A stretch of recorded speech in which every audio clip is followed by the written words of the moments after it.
Okay, remember we stopped at the background, so I'm going to continue from there. So I select my background color, and then it brings me to this window. I can actually change how my background color is selected. I can pick this oval shape, and I can select. Now there is a preview button, preview color bar, which you would notice on this part.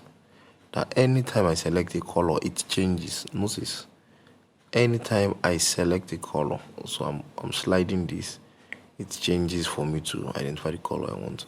So most times, I would also prefer a setting that you'll be conversant with and you'll not run into error. So I pick on this, and then notice that when I move my slider, it changes color. So I can preview and say, oh, this is the color I want. Now there is a scroll bar on the right, and for this scroll bar, all you need to do is select a color that is close to what you want to work with, and then you can use this order part to pick your color, your preferred color. So let's assume I want to pick a blue. I move my slider on the right hand to a blue background color, and then I can select. So that's what it does. Now you would see favorite here. Favorite actually helps you to save your colors, to save the colors of background or colors of shape fill that you want to use. We'll be discussing shape fill very later, but it also helps in this to understand it. So when you slide, you'll be able to discover that, oh, this is it. Now I also need to point out something, that you can always work with different colors, but a color that would make you not have headache, that will make you not lose your focus, is actually using a white. So for me to get a white slider, I move up here. For me to get a white slider, and please, colors have code, and these codes are written when you begin to. This is how you notice codes for colors. When I move it to the last place, white is F F F F F F F F, 8 Fs. Black is, when I move them, FF 000000.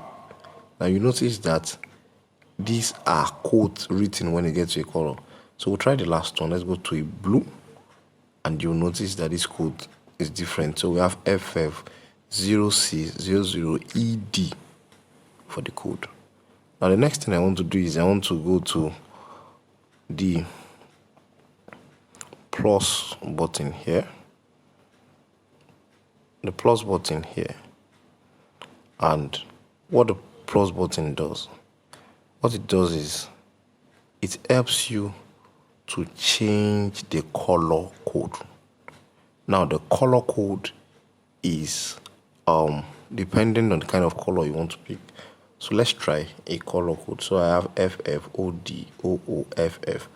I want to change this to 5C, and then I click on OK. You would notice that this is the color I have, FFODOO5C. And clicking on the star button, which is I refer to favorite, you would notice also it is automatically added to my color selector, my color pane. So I don't need to come back to that same color.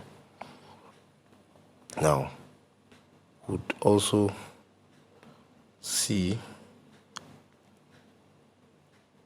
opacity.